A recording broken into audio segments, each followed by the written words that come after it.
Hey, Bowtie Nation, Joseph Hogue here, coming to you as we always do on Monday mornings, 9 a.m. Eastern. Get you ready to trade this stock market this week. All the news, strategies, everything.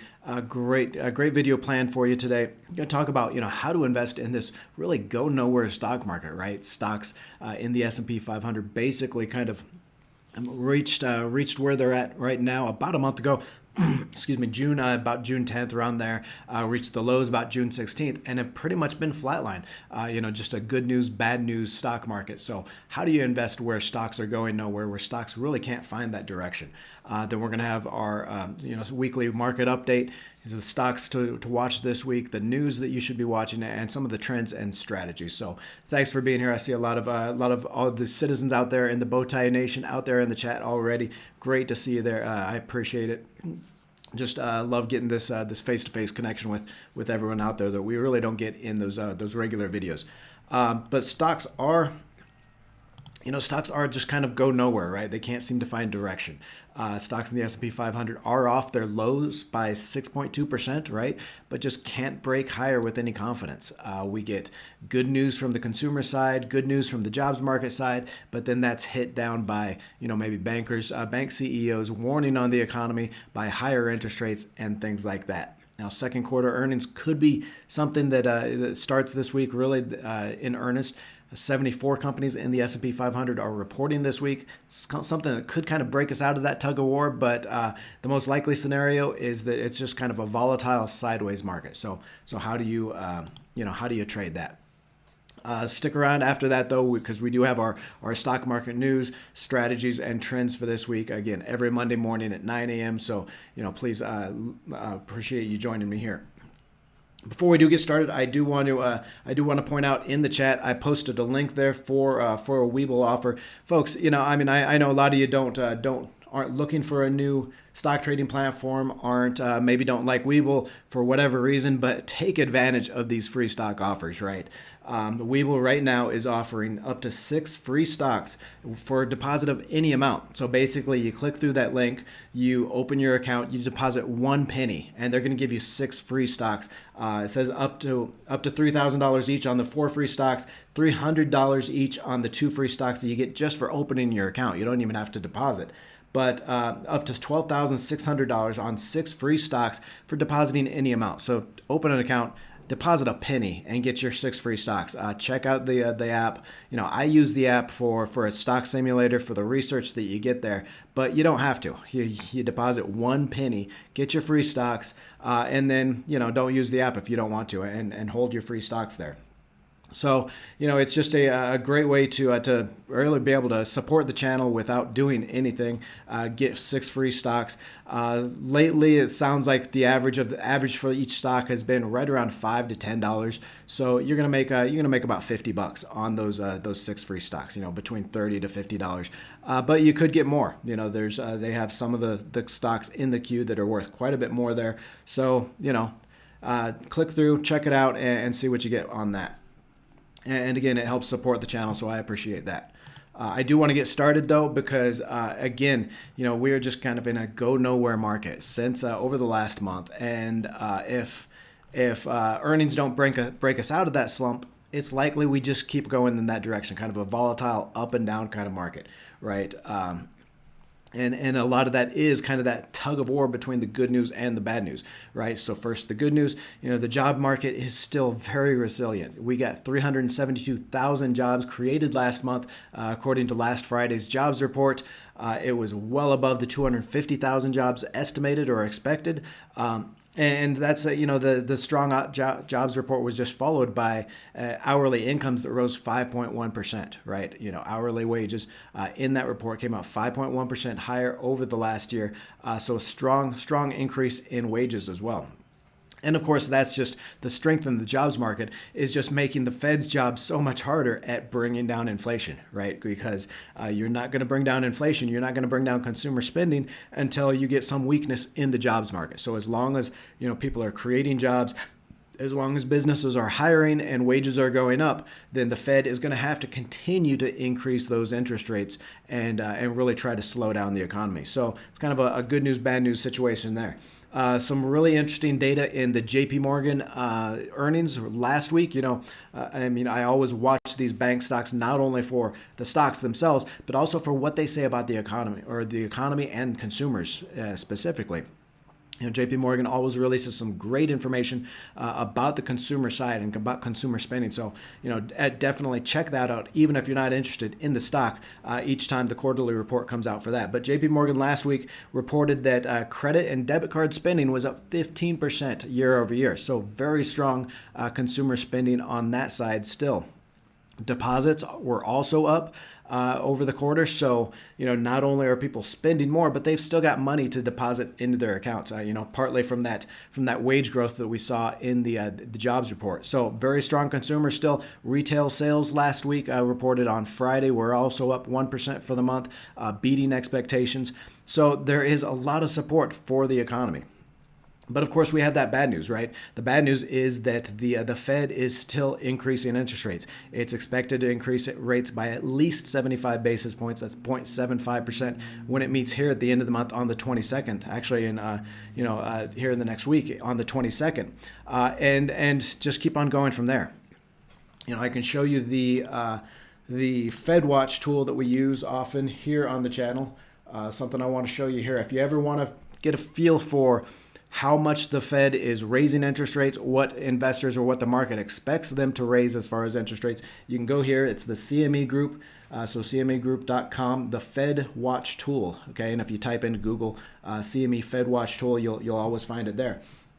Now, what this shows is across the top here, you've got the meeting dates of the Federal Reserve, right? The central bank of the United States. They manage their interest rates, that Fed funds rate. They manage that rate to either slow down or speed up the economy. Okay, that's what we're talking about here. Is if inflation gets too high, they need to slow down the economy to bring down that price inflation, and they do that by raising interest rates. If the jobs market gets too bad, if the economy slows down too far, then they lower interest rates, right? And of course, that has an effect on raising or lowering the cost of borrowing, the cost of doing business, and things like that. And really, is their tool to affect the economy.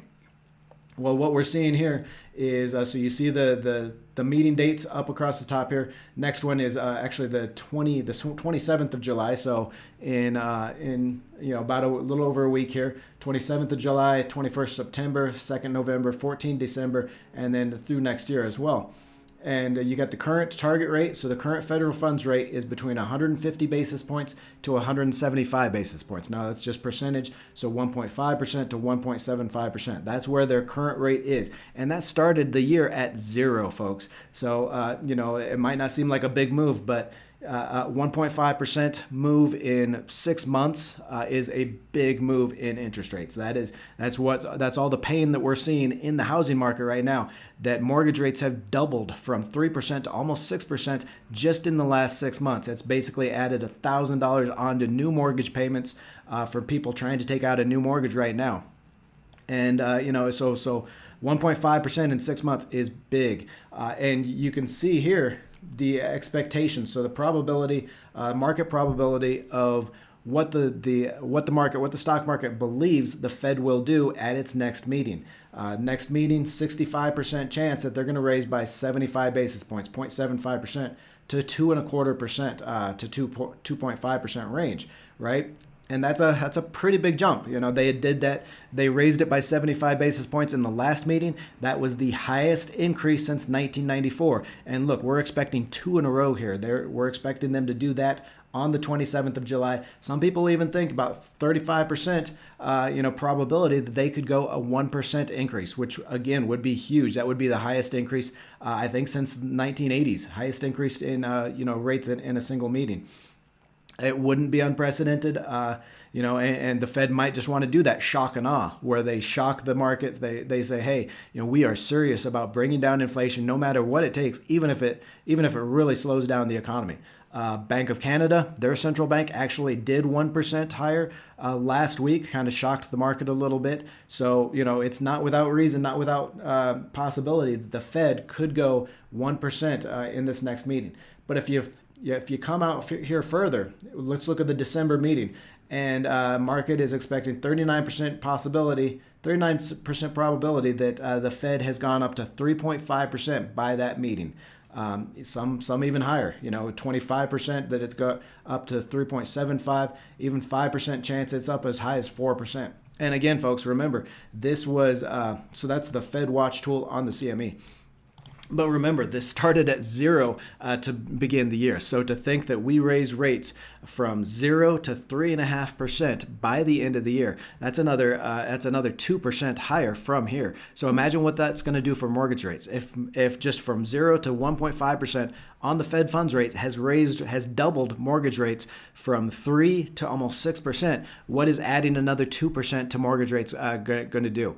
That is going to skyrocket interest costs on mortgages. Is going to slow the housing market down to basically to declining growth. We will start to see prices come down on housing prices. It's going to slow the economy even further. It's finally going to weaken that jobs market that has been strong, and it's going to continue to weigh on stocks. So we've got that consumer prices reported last week. We're up 9.1% over the last year. A new high since 1981, right? So and you've got the bank's CEOs, J.P. Morgan CEO over there, Jamie Dimon, just last week, in that quarterly earnings report, where earnings were pretty good, is still warning of an economic hurricane. Okay, so the Fed is just starting that rate hike cycle. It's going to be weighing on stocks. We still do have some support for the economy from consumers, so how do you invest in that environment where stocks probably go nowhere, maybe volatile up and down, or even come down further? So I want to show you some more. Another chart here from FactSet. I love this FactSet Earnings Insight. This is FactSet Earnings Insight. They survey. Here you go. If you type in Google for FactSet Earnings Insight, you're going to find the PDF. They update that every Friday or every 2 Fridays. They're surveying analysts. They're surveying S&P 500 companies as far as earnings, and it really gives you a great idea of what the market is expecting as far as company profits, valuation on stocks, things like that. So we're going to take a look at a few charts here that I think are really going to be helpful in showing you kind of how to invest and how to watch this market. Right here, this is one of the big ones here. Producer prices. So not the consumer prices, which we all follow that CPI report, consumer price inflation, but producer prices. That was the PPI report that also got released last week. Showed producers, companies, manufacturers, things like that, are paying 11.3% higher over the last year, right? So not only did CPI, consumer prices, go up 9.1%, but producer prices went up 11.3%. So even higher inflation for the producers. Now that's really dragging down profitability for a lot of companies, for all these companies that we invest in, right? And that's a lot of what feeds into consumer prices, right? First, producers pay those prices, and then they decide how much of that to pass on to consumers. So what I want you to think about as you're investing over the next 3 to 6 months is which sectors of the economy and which companies are seeing their profitability hold up a little bit better. Okay, so what we see here, the net profit margins in the dark blue here is this current quarter, second quarter 2022 against the last year's second quarter 2021, right? In the gray there. And what you want to look for, obviously, is ones where the blue line is preferably over. We've got industrials where profit margins this last quarter were 9.8% versus 9% last year. So actually improving profit in the industrial sector. But most of the other ones were down. So profitability is down against that record high inflation, that multi-decade high inflation. Obviously, producers, companies can't pass on all of that inflation, all those extra costs to consumers. So they're eating some of those costs, and that is eating into their profit margins. We do see energy is also up. Profit margins for energy companies were up to 15.6% last quarter against just 6.5% last year. Of course, this is because oil prices are so much higher than they were last year. So you've got things like energy, industrials holding up very well. You've got other sectors, so stocks in other sectors that are holding up fairly well, relatively well in that high inflation environment. One of them here, consumer staples. You look clear over here to the right. Consumer staples.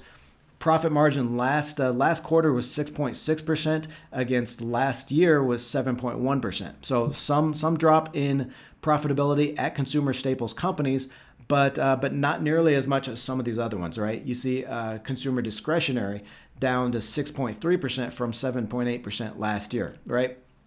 And of course, what you want to do if you ever want to know, what stocks are in these sectors, you come over here to Sector Tracker. Again, this is another resource that we use absolutely free on the internet. There, it's the sectorspider.com, the Sector Tracker. It's going to show you any time period and how the stocks in that sector did, how each sector, kind of a big top-down approach or top-down view, but you can also get a sense of what stocks are in there, right? So if we're talking about consumer staples, stocks holding up well against inflation, you click through there and you see companies like, Molson Coors, you see Clorox, you see Walmart, Cisco, Brown-Forman. So Brown-Forman, maker of the best liquor in the world, Jack Daniels. Shout out to Brown-Forman, I guess. Molson Coors, obviously Coors and Coors Light, Silver Bullet, all that kind of stuff. So people are going to be drinking their alcoholic beverages whether the economy rises or not, and maybe drinking more when the economy isn't rising. Clorox, you need bleach. You need to bleach your clothes whether the economy goes up or down. Same with Costco, Walmart. Things like that. Altria, people are going to be smoking whether the economy is doing well or not. Constellation Brands, another liquor company. So you see a lot of these, any food packaging, household products, Kellogg, Procter & Gamble, things like that. So you can kind of get a sense for what sectors are holding up well in the stock market, in this economy, and then what stocks are in each sector. So a few of these others, healthcare is still doing very well. Profit margin of 10.6% versus last year's profit margin of 11.3%. And basically the idea here in a lot of these is, things that you need to buy anyway, right? Obviously, profit margins at companies that sell those things that you have to buy, even when the economy heads into a recession, are going to hold up because those companies are going to have more pricing power over consumers. They're going to be able to pass on more of those costs onto consumers. One thing we did see with the consumer staples companies, right? The consumer staples companies like Clorox, like ConAgra Brands, really got hit last year hard when inflation just started coming up, right? Consumers weren't expecting it, so they weren't paying those higher prices. And a lot of companies in those consumer staples sector, those food companies, they ate those costs. They were too afraid to pass on a lot of those inflation costs to the customers, so they didn't. And profit margins really suffered last year. Now they're coming back up. So those consumer staples companies are doing very well this year. Healthcare is doing okay. Industrials as well as energy also. And, I also want to look at something else I want to look at here is just kind of the PE ratios, right? While a falling stock market, and I do expect stocks to continue to fall from here. I think second quarter earnings, we can talk about that in a little bit. Second quarter earnings are going to be weak. We could get a repeat of what we saw in the first quarter, where if you remember April alone, stocks in the S&P 500 fell 8% in that 1 month alone because a lot of companies came out. They said, hey, look, we beat our earnings expectations for this quarter, but the rest of the year is going to be weak. So they lowered those expectations, they lowered those estimates, and the stock market really fell hard. That's the risk that we run here over the next few weeks as companies come out with their second quarter earnings. So you need to be watching for that. What I want to look for is, stocks with or sectors and stocks with fairly attractive PE ratios, right? Even if the stock market continues to fall lower, continues to see those lower prices, then it's going to bring down all stocks, right? But there are some sectors that are beginning to offer pretty attractive valuations on stocks. So I want to scroll down here. So again, we're in the FactSet Earnings Insight. Lots of great charts and research here to look at, and they update that every week when with earnings come out, with the new earnings. One of my favorite charts here, down here, almost all the way down to the bottom. This week it was on page 29 there. But this is the sector level forward 12-month PE ratios, right? So these are the PE ratios the average PE ratios of all the stocks in each sector. Now this is on a forward basis, so this is the price of all those stocks in each sector divided by the earnings that are expected over the next 12 months. Now I do believe analysts are going to start coming out and lowering those earnings expectations. So this will change a little bit as those earnings expectations or estimates come down for the next 12 months. But you get a real good sense here of which stock sectors and which stocks are relatively cheap already. Okay. So what we're looking at here, the dark blue bar is the forward PE. That's the PE ratio right now of those sectors. The green bar on the right of each one is the 10-year average. Okay, so what we're looking for is obviously those blue bars that are maybe even down to the green bar, or maybe even a little bit lower, right? A discount to that long-term average. And you see that, come over here to the far right, all these sectors on the far right. So energy right now trading at a PE ratio of 7.6 times, right? So price of all the stocks in the S&P 500 energy sector are trading for 7.6 times the earnings expected over the next year. You look at this green bar, and that was 15.8 on an average over the last 10 years. So huge discount, almost a 50% discount on those stocks in that sector. Financials. We're going to be talking about financials later on as well. All you out there in the nation know this is a sector I've been watching really closely. Added a lot of bank stocks to the portfolio last week, and we saw that huge jump last Friday. Citigroup up 13%. A lot of the bank stocks, I think Bank of America was up 7% on Friday alone. A lot of the bank stocks are really rebounding. We've been watching it for the last couple of months here, and I think the financials are in a really good position right now. Right now, bank stocks in the financials or the financial sector trading at 11.2 times on that PE ratio, right? Versus a 12.9 times for that 10-year average. So over the last 10 years, on average, they've been trading at 12.9 times. Right now, only 11.2 times. So we are seeing some really attractive valuations in the financials right now. Some of these others, you got materials trading for under its long-term PE ratio by quite a bit, actually 12.3 right now versus 16.2 long-term average. You got a lot of these trading under that long-term average. The ones that aren't, the ones that are still relatively expensive.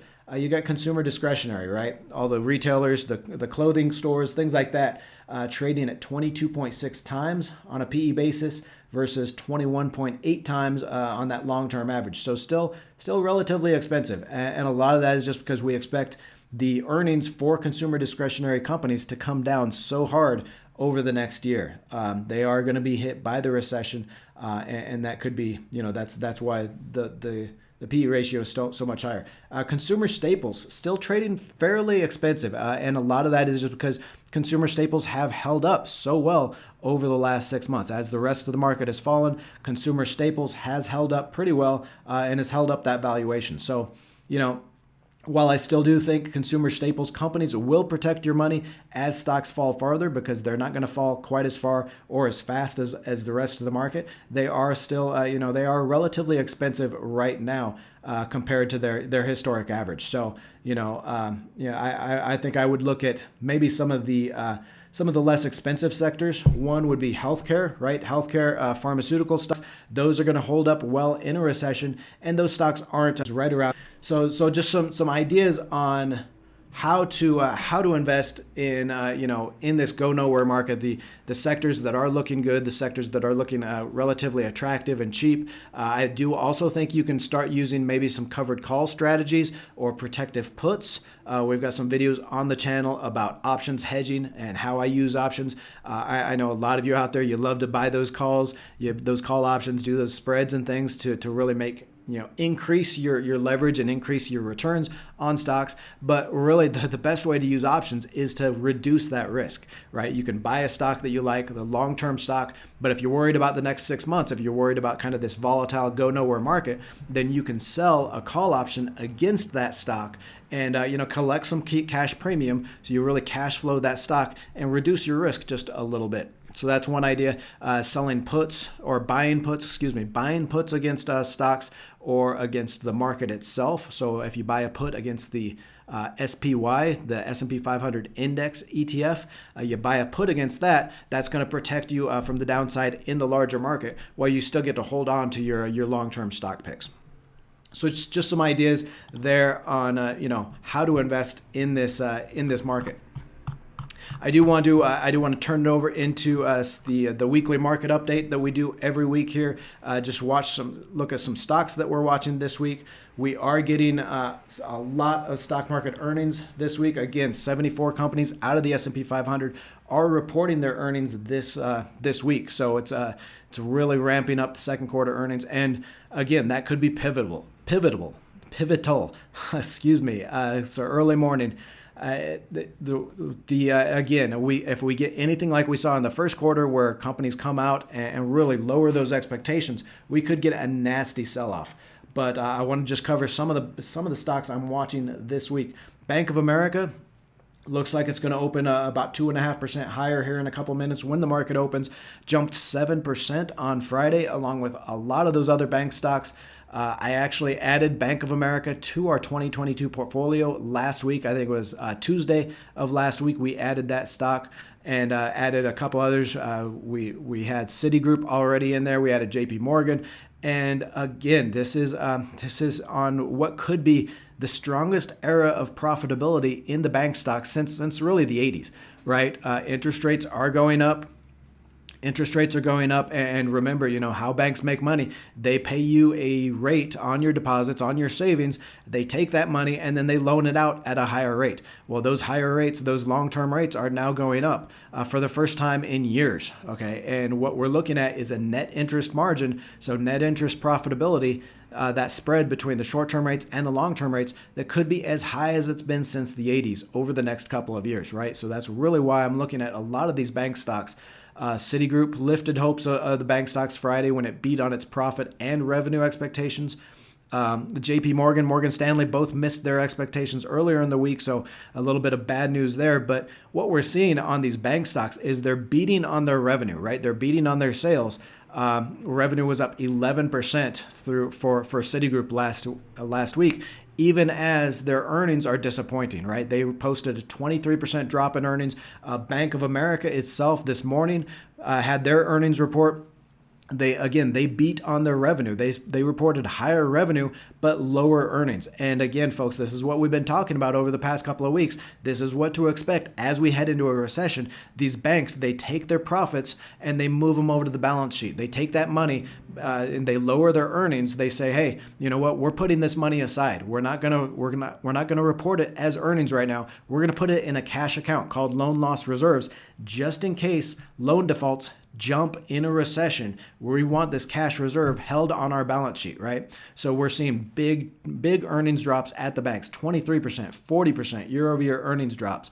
But it's just kind of financial magic, right? It's accounting tricks because they still have those earnings, but they just moved them into a cash account. Well, what that means is later on this year, early next year, if the recession isn't too bad, and if those loan defaults don't jump in a bad recession, they're going to have all this cash set aside on the balance sheet. They're going to bring it back into earnings, and they're going to report huge earnings profits. Okay, this is the same thing that happened in the pandemic. During coronavirus, they moved tons of money into their balance sheet, loan loss reserves, just in case the pandemic got even worse, and it never did. We continued to see higher deposits, continued to see low loan loss defaults. And that's why the banks had such a great year last year, such a great year the year before, one of the top performing sectors. I think that's what we're going to see over these next 2 years. The banks are going to see higher interest margins, they're going to see higher profitability, and they're going to see a lot of money coming back from that balance sheet into into earnings, and you're really going to get surprised. Again, added bank stocks last week to the portfolio, and I think you should definitely be watching these. Netflix is going to be a big one. Netflix reports earnings tomorrow, Tuesday, after that 8% jump on Friday. It looks like it's up here as well. And even after Friday's jump, though, it's still down 68% so far this year. Streaming service there is expected to report flat year-over-year earnings and a drop of 3.5%, or flat year-over-year sales and a drop of 3.5% for profits. 2022 fiscal year against an increase of 8.8% in sales. So slightly higher sales for the year and 3.5% lower on earnings expected this year. Now, one thing that I think could surprise higher on Netflix. I think Netflix could actually have a good quarter for once. It chose Microsoft last week to deliver its ads and its upcoming ad-supported plan. So, a streaming service always been a subscription plan. Now they're switching kind of to ad-supported plan, and I think they get a boost if management really talks up that new service, talks up how they're going to be able to make more money by combining, by either having an ad-supported plan or a subscription plan. Two different choices for consumers. So I think that helps. I think the fourth season of the blockbuster Stranger Things just started last quarter. That's always been a big boost for subscriber growth for Netflix. So I think expectations are so low for Netflix right now, especially after the really bad season or really bad quarter they had last quarter. I think they could actually surprise on the upside. And evidently, I think the market kind of agrees with me that there is that upside potential because up 3.5% today on Netflix. But that's coming out tomorrow, those earnings. Johnson & Johnson also reports earnings on Tuesday. Expected to report earnings growth of 3.6% when it reports on sales of 2.2%. So this is really interesting here. Johnson & Johnson, expected to report sales growth of 2.2%. And earnings growth of 3.6%. Okay, so it's just kind of the opposite of what we've been seeing from a lot of companies. A lot of companies reporting higher sales growth, but those inflation costs, those higher wages, those higher cost prices from their materials are reducing their earnings, right? So we're seeing a lower earnings growth. Johnson & Johnson, just the opposite. Expected to see high sales growth or 2.2% lower sales growth and then higher earnings. So they're somehow able to increase that leverage and report higher earnings. Now, one of the things I do like about Johnson & Johnson is not only does it sell those consumer staples products like household products, personal products, things like that, things that you basically need to buy whether the economy is growing or not, but it's also got those pharmaceuticals, right? Both of those are going to hold up in a recession. It gives the company really that strong pricing power to pass those higher costs on to the consumers. And I think that's why we're seeing, the sales growth that is pretty modest sales growth, but being turned into higher earnings growth. So watch for Johnson & Johnson Tuesday as it reports earnings. Tesla, of course. Tesla is also coming out with earnings on Wednesday. It's off its 52-week low by 14%, but still down 40% for the year. And this one's hard to call, folks. Sorry, but can't give you anything firm on Tesla. It's just it's come under undeniably bad production numbers. Just over the last couple of months, it's reported some really low production numbers, mostly out of China because of the lockdowns in China. But CEO Musk, he's never at a loss for something to promise investors, really talk up the shares. Okay, so I expect he's going to take the chance to reaffirm his commitment and focus on growing Tesla. Something that's kind of been called into question over the last couple of months as he's in that bid to acquire Twitter that he called off, but he's not quite off the hook yet. So a lot of Tesla investors kind of worried that his focus isn't on the Tesla company itself right now. I think he's going to come back, try to really reaffirm his commitment on there as well as talk it up. So, it's the production numbers probably aren't going to be great. But I think Musk is always going to have something in the hopper to really boost those shares and talk up those shares come earnings day. AT&T reports earnings on Thursday, I believe it is. It's really been one of the runaway stocks of here for 2022. It's up 7% for the year. And remember, stocks in the S&P 500 down almost 20% for the year. So it's beating the market by 27% so far this year. And really that focus on cost cutting during the first half, getting back to its telecom roots and its telecom strategy, really boosting profitability, subscriber growth, I think could surprise this Thursday when they report, as well as upside on higher advertising during the quarter. So I would watch AT&T not just for protection against the greater stock market sell-off, but for a rebound in that company itself. Now, I also want to look at the stock sectors. So we always get that good top-down picture. Again, we're here on the sector tracker, sectorspider.com sector tracker. You come over here to tools and you find that sector tracker, and this is going to give you that great top-down picture of what the stocks in the 11 sectors are doing over the last week. We did see that just one of the 11 stock sectors closed higher last week. Consumer staples, again, holding up really well against inflation. It was, no surprise that energy stocks continued to sell off last week. Oil prices continued to drop there on signs of an economic slowdown. Really, it was the underperformance in communication services, though, that was kind of surprising there. 2.3% down. It was really driven by more weakness in Alphabet and Meta platforms, so old Facebook there, both suffering ongoing weakness in advertising. And what I'm watching, one thing really interesting I'm watching here, I think Google, so Alphabet, ticker GOOG, could surprise to the downside yet again, when it reports earnings this quarter. Something I'm watching, just anecdotal evidence in my own YouTube account, my own YouTube ads account. I've noticed the ad rates for YouTube ads has really come down over this last month. Okay, they were fairly strong in the second quarter, so there is a chance that Google reports fairly high, fairly good YouTube revenue for the quarter, but has to warn for the rest of the year, because if July ad rates on YouTube are any indication of where the rest of the year is going, then they are going to disappoint on those earnings and on those sales for the rest of the year. So I would definitely be worried and watching Alphabet, as well as maybe some of these other social media platforms. The fall off in ad revenue might not have gotten quite as bad as it's going to get. We could see further falls in ad revenue on those. So be watching those social media platforms, especially Google. We did see, obviously, last week safety sectors like utilities was only down 0.09%. Consumer staples obviously was the loan sector in the green there, and healthcare held up well, also about half the market loss. So you've got those safety sectors that are outperforming, that are protecting investors. Again, while stocks in the financial sector are down nearly 19% for the year, we can go here to year to date. And financials down almost 19%.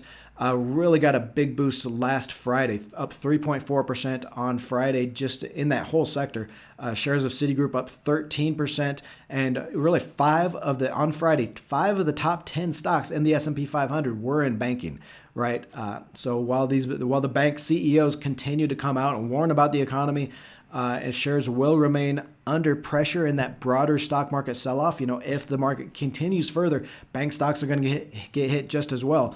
But as I said, that drop in earnings is really just kind of a financial magic. They're playing with the accounting. It's those loan loss reserves are adding up. Those are going to add to earnings through the rest of the year, and that net interest margin, that profitability for banks is heading higher. So I would definitely keep watching the banks. What else am I watching this week? Stocks earnings are going to be the catalyst this week. Okay, like I said, over this week, the next few weeks, we've got earnings coming in, and it's going to be the pivotal moment that we're either going to see, some kind of stabilization and an increase in those, or we're going to have another April moment where stocks fell 8% in that 1 month. Companies are going to beat their earnings expectations. They always do, just because they manage those. But what's important is what they're going to say about the rest of the year, right? What they say about those earnings estimates, those earnings expectations for the rest of this year and into next year. One thing that's really interesting watching so far this quarter as well as last quarter is investors really aren't rewarding companies for beating their earnings. Right, you see a lot of companies they beat on their earnings expectations, and the stock really goes nowhere. Right, so but they're punishing them bad if they miss those earnings expectations. Okay, so stocks are getting punished if they miss their earnings estimates, but not really being rewarded with a higher stock price if they beat. And that really just kind of talks to the overall negative investor sentiment in the market. Right, so investors are really skittish. They're selling off those companies that can't meet or beat those earnings estimates, but they're not yet ready to buy into the companies that look a little bit stronger. We're also going to see some important housing data this week. Tuesday is I believe the case or the housing starts. I believe Monday today is the Case-Shiller home price data. Tomorrow, Tuesday, is housing starts, so construction, new construction of houses, and then Wednesday is existing sales. Now, all three are likely to be weak. Just the fact that mortgage interest rates are going up and is only going to get worse. Okay, again, the Fed is expected to raise rates at least another 2% through the rest of the year. Mortgage rates have already doubled so far this year. That's going to add a lot of money onto the price of a house and a mortgage loan. And the housing market is only going to weaken. So I think that could be the next shoe to drop as far as the economy, the overall economy. So I want to turn it out now over into the question and answer, favorite time part of the live stream. Just kind of getting back face to face with you and answering your questions here. I'm gonna scroll up here and see what questions we have in the chat. If you do have a question, make sure you use a question mark so I can see that it's a question there and see it real quick, and I'll try to answer as many questions as we can. Again, love seeing everybody here. Gabrielle from France. Everybody here, Melanie, good to see you there. If longtime citizen of the Bowtie Nation, actually in a contest that we're gonna run that video tomorrow, Melanie. Contest of 5 members of the Bowtie Nation, 5 of the most engaged and longtime members of the Bowtie Nation. Picked them. They picked 5 stocks, and I invested $1,000 in each portfolio. So $1,000 in each of their five portfolios, and the winner is going to take that money at the end of the year. So be watching for that video. It's coming out tomorrow, 1:45 Eastern time, as we always do, and it's going to be a fun video. It's got some really great stock picks from those 5 people in the Bowtie Nation, and I think it's really going to be fun watching those stocks for the rest of the year. What else? Ivan, good to see you there, man. Good to see you there, brother. Ambrose, good to see you there from New York. Just looking for second utility stock to add. SO. Okay, so Billy wants to know another utility stock to add. He's got. It looks like he's got SO, and for utility stocks, we can go over here to the utility sector in the sector tracker, and we can kind of see what's holding up, what's not. So Southern Company, he's got Southern Company. It's up 5.5% this year. So excellent, great pick there. But you can see most of the utility stocks holding up fairly well. You can look at some of the underperformers. Water isn't holding up very well. This one's kind of surprising. NRG Energy, so ticker NRG, down 16% so far this year. Obviously, alternative energy has been, hasn't performed quite as well as other utilities, and it's kind of followed some of those the rest of the market. So energy, actually, I would kind of be looking at that as a value play. I think that's typically a very strong stock. It's a good company. It's a large company. So, they probably don't deserve to be down 16.5% so far this year. So I would look at energy. I would look at NextEra. NextEra Energy is down. So that's ticker NEE. That one's down 15.7% so far this year. So two good companies that are down versus the rest of the rest of the utility space. So if you're looking at value plays, you'd look at that. If you were looking at maybe just safety, then I think some of these that are up, some of these that have proven to be fairly resilient in the stock market sell-off. Exelon is a good choice. American Electric Power is a good choice in utilities. So if you were looking for a little bit more safety, then maybe those two. But if you were looking for valuation and maybe picking up something on a discount, then I would definitely look at NRG or NextEra, NEE. So great question there. And again, utilities, even the worst utilities companies, those are going to hold up well. Like we saw, those utility companies, even the worst ones were only down like 16% for the year against the broader market, which is down about 20%. So holding up fairly well, even the losers on that one. Okay, so the Gonzalez earlier wanted to know why I wasn't pumping a lot of a lot of Jeremy's stocks, and I'm sorry, I blew my head blew my stack on that one. I hate when I hate when people talk about trying to pump stocks on YouTube, because it does happen. It happens a lot. You get people trying to rally everyone and just buy a single stock just because, just on the hopes it'll be the next AMC or anything like that. And it's just, I hate to see people lose money like that, because, I'm not denying that retail investors can't get together on Reddit or social media and pump a stock and make a lot of money. That kind of thing has been happening for decades. It's not new, folks. Okay, when they say George Soros broke the Bank of England, it wasn't just Soros. He teamed up against, and it was a really interesting story if you follow it. George Soros calls up his buddy Paul Tudor Jones, called up a few other billionaires there, called up J.P. Morgan, called up Bank of America. So this wasn't just the rich people. This wasn't just the billionaires. This was banks as well, teaming up to short the pound, break the Bank of England. And of course, they made billions of dollars, that group. So that kind of thing where investors team together and either short to kill a stock or to buy into the stock and drive the price up has been around forever, and it does work. I won't deny that people made money on AMC, on some of those meme stocks.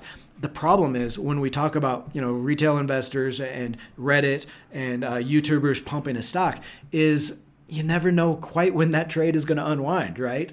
I'm sure there were people that made money in AMC stock, but if you look at the stock chart, it was only the people that were in ahead of time, that were in, before anyone else. So we can go here to over the last let's do the last 5 years to see it. And you see here, if you were one of the first people to buy it, one of the first people to see that pump, then you were in at $2, $8. It jumped up there into 56, and you did make money. But for most people that were in it, $35, $40, $35, $27, I mean, they've lost a shit ton of money already, right? And the other problem is, so you don't necessarily know, which stocks are going to take off and when to buy them. But the bigger problem is when to sell them, right? Because, and all this, looking at your stocks, wondering when to sell, wondering when it's reached its peak, you always want more. I guarantee you those AMC investors that were in at $2 a share, even when it jumped to $55 or $60 a share on that adjusted basis, okay, it was up as high as 400 before the split. But even on the adjusted basis, when it hit, 60 times, so 30 times their money, they wanted more. They stayed in the stock, and they didn't sell. They didn't take those profits. And now look at it. It's down to, less than half of that. So the problem with, trying to seeing people pump these stocks on Reddit, on YouTube, talking about Tattooed Chef, talking about, AMC, talking about all of these is, it's just kind of a losing game, because you never want to sell. You never want to take those profits, because who knows how high it could go and how rich you could get. So it's really kind of why we stick to the long-term stuff here on the channel. Believe me, folks, I've been investing since 1999. I've seen these pump and dumps. I've seen stock market crashes, and it's just a lot of stress. Okay, I lost my hair over it. I don't want you to lose your hair over it too. So that's why I try to help you become a better investor here on the channel. Stephen, good to see you there from Germany. What is Aaron? People are coming back to work, not getting jobs. What else? Be sure to hit the like button. Okay. What else? Bank finally paying more interest on checking and savings. Yeah, Vape King says his bank is finally paying more interest on the deposits. Banks are seeing those deposit rates go up, but the long-term rates are going up so much faster that we are starting to really see that net interest margin, that interest profitability for the banks head up. And I think that's really why the banks are good, looking good. Fear No Evil wants to know which to buy, Google A or Google C. So there are two classes of Google stock. I believe it's GOOG and then GOOGL are the two ticker names. They're really no difference. I mean, if you go to Yahoo Finance, and we can do that here. If you really just compare the two stocks, against each other, you're going to see that they're absolutely no difference as far as returns. The only difference here is voting rights on the shares. I believe one has some kind of voting rights or something like that. But if you compare the stocks here, OOGL. Okay, so you've got GOOG versus GOOGL, and you see they're almost identical, right? Over the past 5 years, the GOOG is up 124%, GOOGL is up 140%. Let's look here in the last 2 years. Last 2 years almost identical, right around 49, 50%, both of them. Last year they've come apart a little bit. GOOGL has outperformed by about 2%.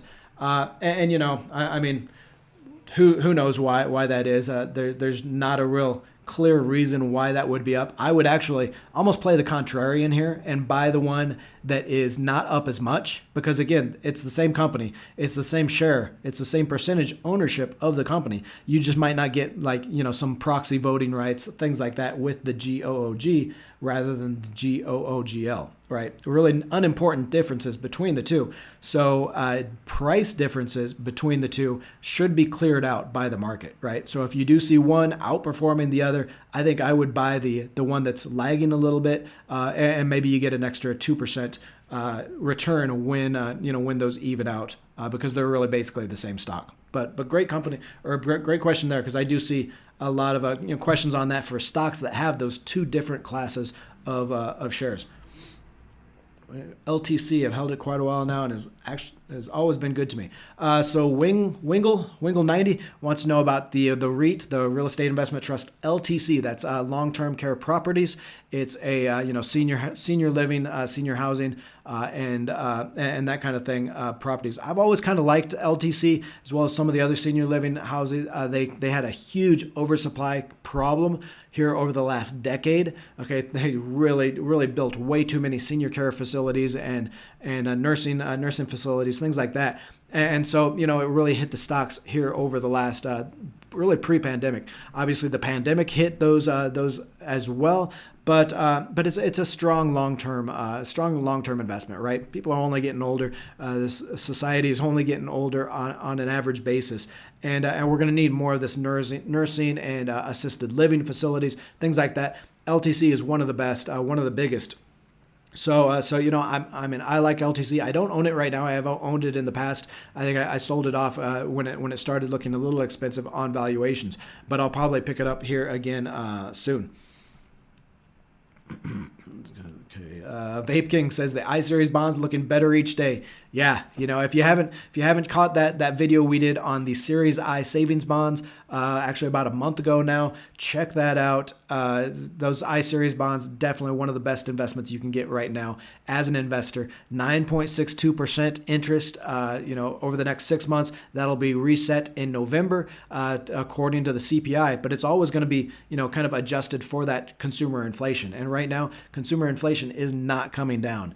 So we are seeing very strong interest rates on that savings bond. It's a guaranteed rate paid by the government on a savings bond, and it's going to protect your money. So, it's you got to lock it up for a year in that savings bond, but we're going to need that protection from the stock market, from these prices for at least a year. So definitely check those out. So Ahmed, what do you think about Michael Burry's comment about an income earnings compression? Okay. Actually, haven't followed Michael Burry much. Haven't seen what he's talking about with an income earnings compression. Earnings are coming down, obviously. Income is going up, but not quite as fast as inflation. So real wages, last Friday we saw hourly earnings reported 5% higher over the year. But obviously, if inflation is 9% over the year, then you're actually making less money. You're actually losing 4% purchasing power on your, on your earnings there. So income's coming down just slightly. Corporate earnings are coming down a lot. Now, and that's really the bear case for the market, right? That corporate earnings are coming down in a recession, that people have less money to spend on an inflation adjusted basis. And so that's going to hurt consumer spending. Obviously, if corporate earnings come off, they're going to start laying off workers. The jobs picture is going to start getting a little weaker. That's going to hurt consumer spending, and really, it's going to force us into a recession. I know with the last Friday's jobs report, everybody said, "Oh, hey, the economy is healthy. Retail sales were up. We're happy about that. There's no recession just yet." Well, I'm sorry, but a recession is coming. Okay, anytime the Federal Reserve raises their rates from 0 to 3.5% in one single year, and they're still not able to fight inflation, then they're going to have to be so aggressive. They're going to kill the economy, and we will get a recession, right? So that's why I just think earnings are going to continue to come down for corporate America, for S&P 500 companies. We're going to see stock prices adjust for that, and we probably will see lower lows on the stock market.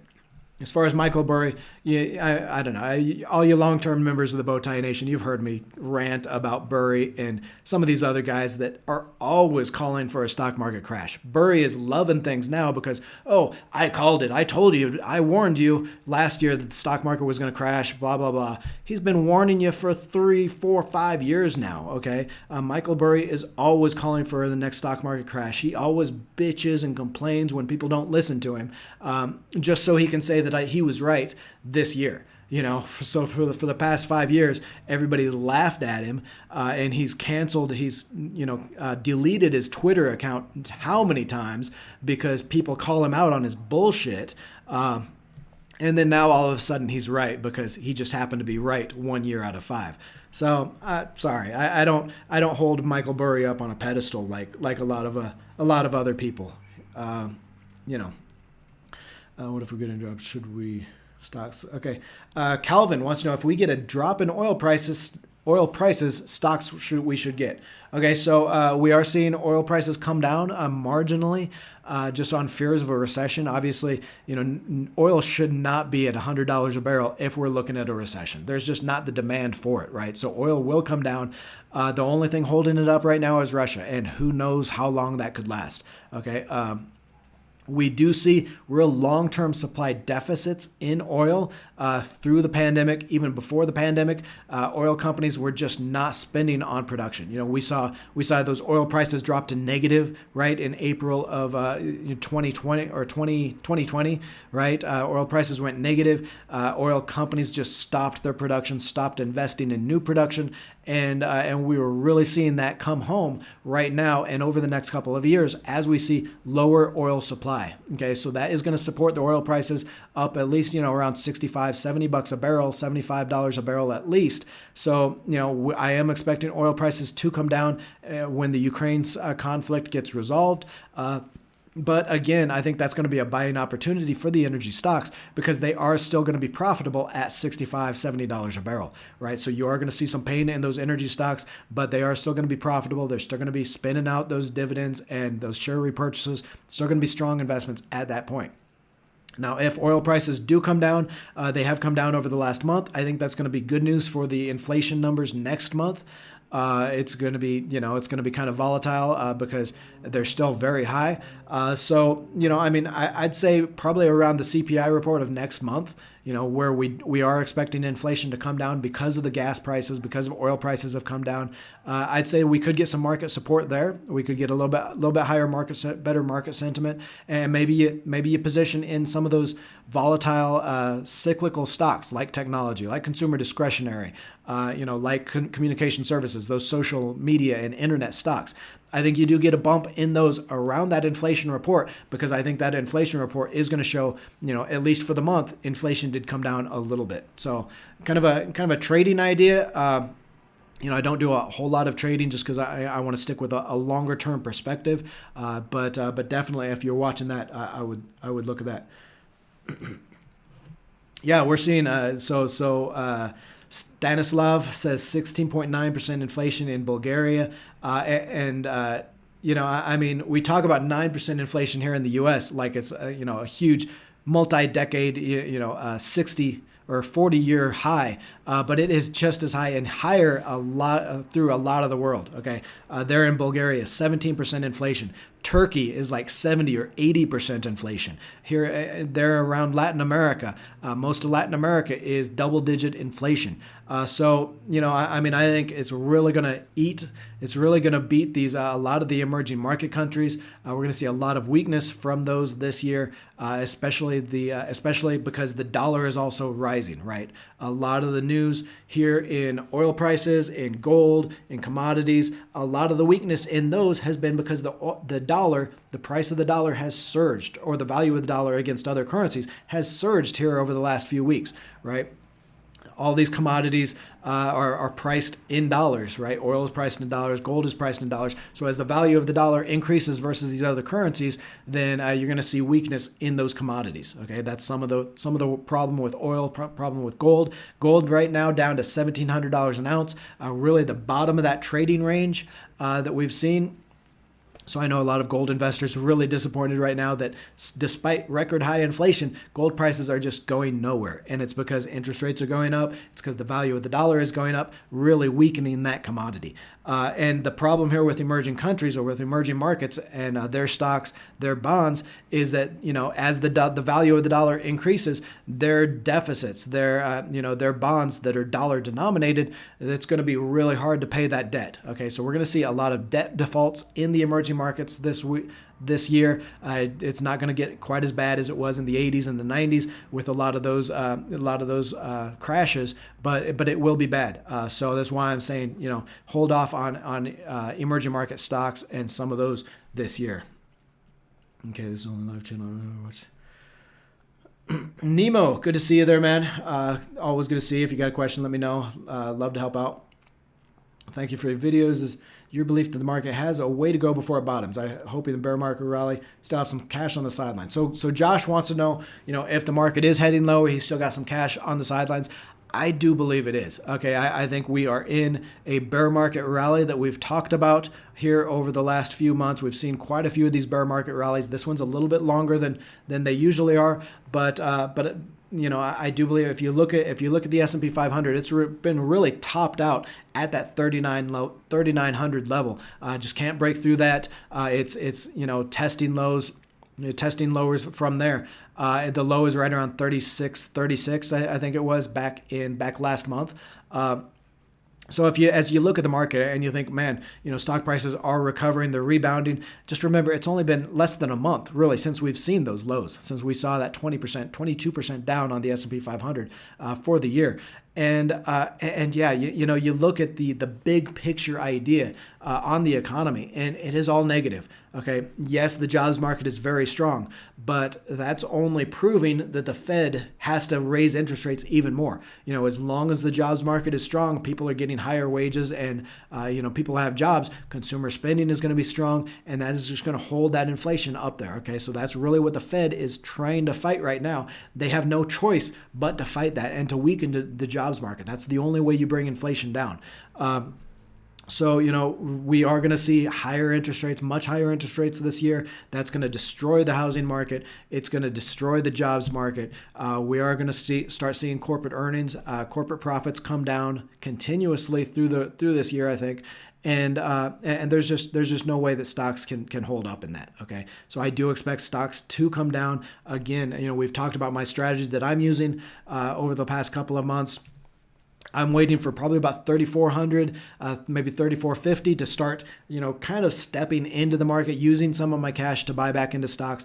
From there, I'll save some money back and wait for maybe 3,000. I think at 3,000 on the S&P 500, I think you can really start getting excited about stocks because, there are good long-term factors that will push stocks up higher within the next year or two. So I think 3,000 is going to be a really good level, a great level actually to start buying stocks. It could fall further. I'm waiting for maybe 2,700, 2,800 on the S&P 500 to really go all in on stocks though. So I do expect stocks to keep coming down, and I'm kind of waiting for those levels to really tiptoe into the market and start making some money from here. Okay, last month.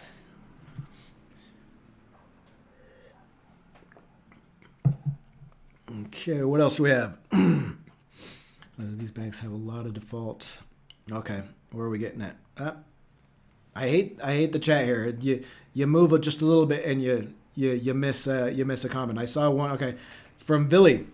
What if the banks have a lot of default credits from their customers, so they have to make reservations, and so I think they'll have to lower net income? Or am I wrong? Okay, so yeah, that's basically kind of what the banks are thinking right here. Is they don't know how bad the recession is going to get, right? So you see all the banks, J.P. Morgan, Citigroup, Bank of America, Wells Fargo, all the banks are moving billions of dollars from their earnings. So lower earnings, they're moving that to those loan loss reserves account just in case. So what I'm saying is that even if we do, or even when we do get a recession, and even when consumer spending falls, loan defaults do increase marginally, then they're going to have that money set aside. So their earnings aren't going to fall as much as a lot of other companies, right? The other companies, they're going to basically we're seeing the recession pain in banks right now. We'll see it later in other companies. Okay, that's what I'm saying, right? Because the banks are lowering their earnings artificially now for when a recession comes. They're taking that money, they're putting it on their balance sheet for when a recession comes, they can support their earnings and have a little bit higher earnings. The other companies, they really don't do that. They don't do that with a loss reserves account for other companies. They just kind of eat it as as sales start falling in a recession. So what I'm saying is when we do get a recession, yeah, loan defaults will increase. But one, banks have this money set aside. And two, I don't think the recession is going to be that bad. The Fed will raise interest rates, but the first signs of a recession and falling economic growth, falling inflation, things like that, the Fed is gonna backtrack. They're gonna pause those rate hikes. They're gonna stimulate the economy a little bit, maybe even pull back on the rate hikes a little bit, and really drive that growth back higher. So I don't think it's going to be a hard recession. Consumers are still very strong. That jobs market is still strong, even if it does weaken a little bit. So I don't think it's going to be a bad recession. I don't think it's going to be as bad as the banks are planning on. Could be wrong, but just the economic data doesn't line up for a bad recession right now. But it is a question. Ahmed wants to know, what do you think of regional banks and investment bank sector as compared to the big national banks like J.P. Morgan, Bank of America, Wells? Okay, so yeah, what I'm looking at is, and remember, when you're talking about banks, you're really talking about two different kinds of banks. Okay, you've got the capital market banks like J.P. Morgan, like Goldman Sachs, that make a lot of money off of bond trading, off of stock market trading, off of investment banking, which is the bankers to the big companies, right? They want to issue shares, want to issue bonds, things like that. Those are capital markets. Those are stock markets, capital markets, bond trading, things like that, right?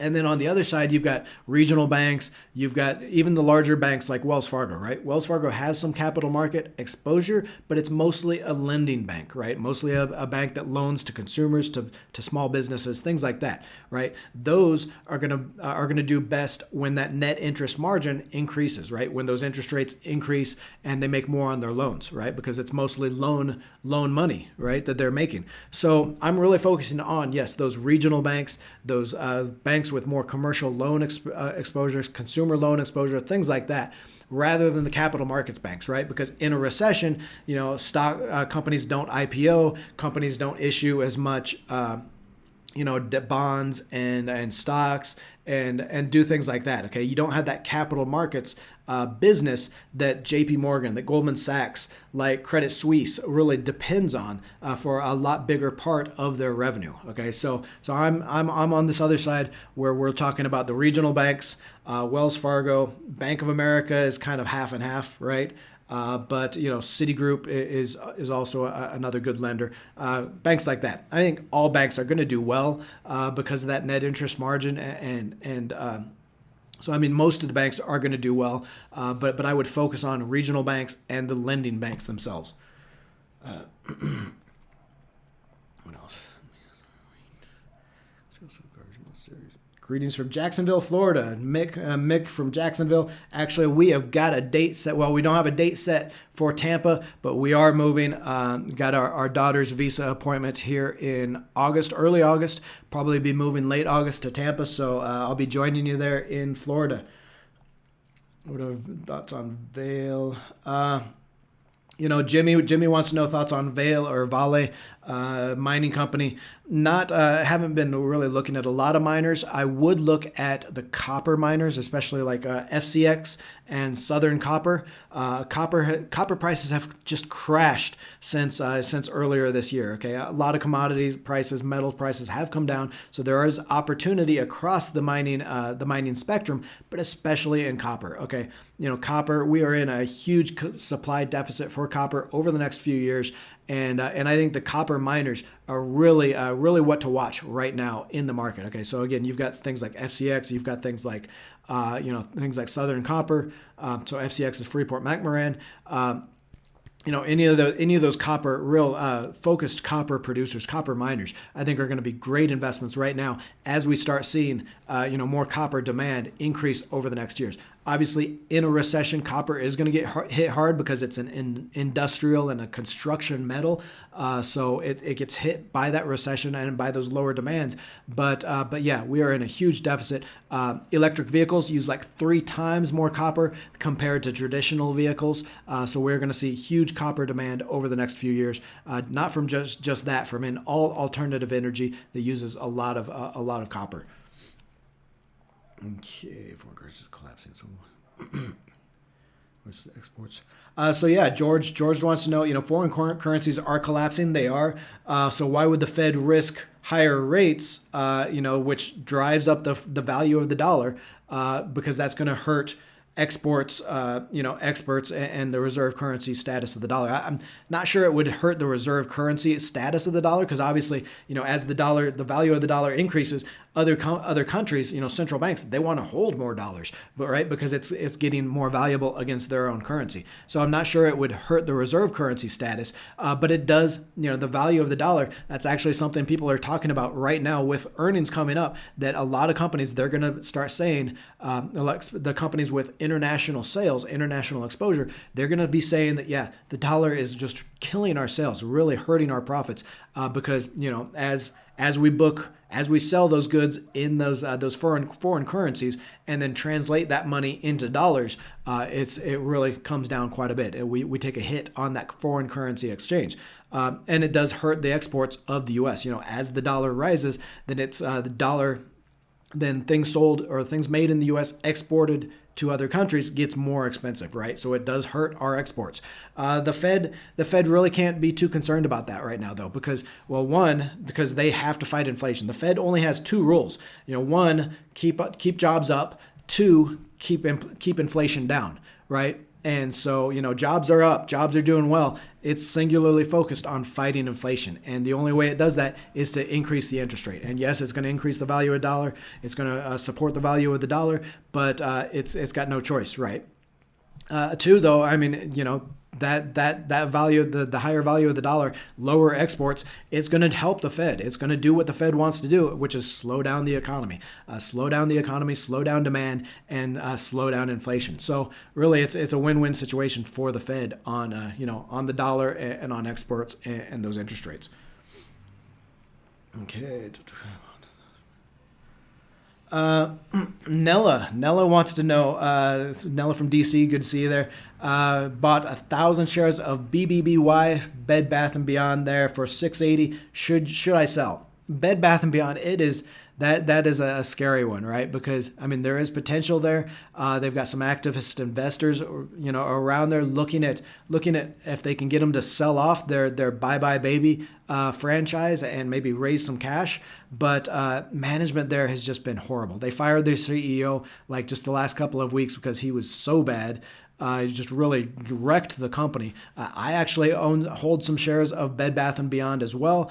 I think I'm holding right now. What I'm waiting for is kind of 2 situations in Bed Bath & Beyond, right? Honestly. One is if it can rebound, if they sell off Bye Bye Baby, if they raise some cash and kind of bring in a CEO that can turn things around, that stock could go to $10, $15 easy, right? So you get a big jump there. The other side is if they file bankruptcy. If they sink to $1 or 50 cents or whatever and file bankruptcy. What we've been seeing, and this is probably not good investing advice. This is me being my own worst enemy, because we all make these mistakes of trying to game the market. But what we've seen lately in those bankruptcy stocks, when a company files bankruptcy, right? We saw it in Hertz. We saw it in just a couple of weeks ago in another bankruptcy stock. Basically, they file bankruptcy, and traders just jump in, right? They jump in. The stock price goes up, 5-10 fold in some cases, and I think that's your chance to take your profits and get out of the stock before the bankruptcy, right? So I think there's a couple of ways you can play that. Now, obviously, there's going to be some pain if it gets worse and goes from $5 a share, where it is right around now, to that bankruptcy share price, which would be right around $1 or less than $1 a share. But I think there is an opportunity there that if you do want to hold it and give it a chance to maybe get back up to $10 or $15, then you can hold it, because you will have that chance. If they do eventually file bankruptcy, you might get that chance of a bankruptcy pop and be able to get some profits back from that. So, I'm holding on just in case that, because I think you do have those two outcomes there. I'm not saying it's definitely going to pop if they file bankruptcy or if they announce a bankruptcy. I'm not saying it's definitely going to, but I am saying that's kind of the trend that we've seen in a lot of other companies lately, especially a lot of these retail companies that you can watch for. Okay, so watch for that. Okay, what if how does Elon? The standard investor overpaying. So Brian wants to know about Twitter and Elon. How does Elon overpaying for Twitter affect the standard investor? Now, Elon doesn't want to pay anything for Twitter. Elon doesn't want Twitter anymore, evidently. I don't know if he ever wanted Twitter. I think Elon sometimes lets his foot get in his mouth and says things that he thinks are just fun, and thinks it'll make a big drama for him and stuff like that, but thinks he can get out of them. Because, I don't know if he ever wanted to buy Twitter. I don't know. He's trying to get out of it now, but he does not have a leg to stand on in the courts. Okay, this Twitter fight is going to the Delaware courts. It's going to a special part of the courts there that are very fast. They are set up for these M&A, these mergers and acquisitions fights. They're set up for that. They're going to handle it fast. Friday or Saturday, Elon and his lawyers filed to slow down the trial. They don't want it going to court in, I think it's September, is what Twitter wants. They want more time, right? Which they've had all the time. They're just trying to slow it down and really put pressure on Twitter to accept the $1 billion breakup fee and walk away. Well, Twitter is saying, no, you know what? We have an airtight case here. We are going to force you to either buy this company or give us a lot more than $1 billion, right? That's why I bought shares.